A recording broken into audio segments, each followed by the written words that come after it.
Hello everyone, how are you doing? This is MD Tech here with another quick tutorial. In today's tutorial I'm going to show you guys how to disable macros on your Microsoft Excel product. So this should hopefully be a pretty straightforward tutorial, and without further ado, let's jump right into it.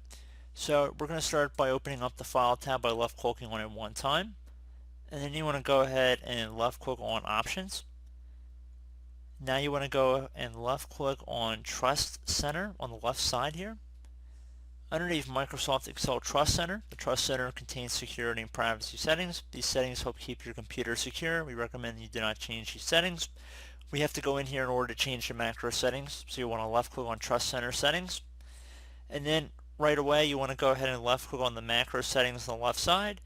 And you want to go ahead and disable all macros with notification. I would suggest personally setting it as that, just so you get security alerts if they appear, if any macros are present, and you would be able to enable them on a case-by-case basis.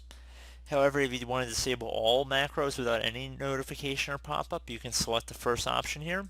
Again, I would suggest looking at what you're reading. It might appear slightly different in different versions of Microsoft Excel.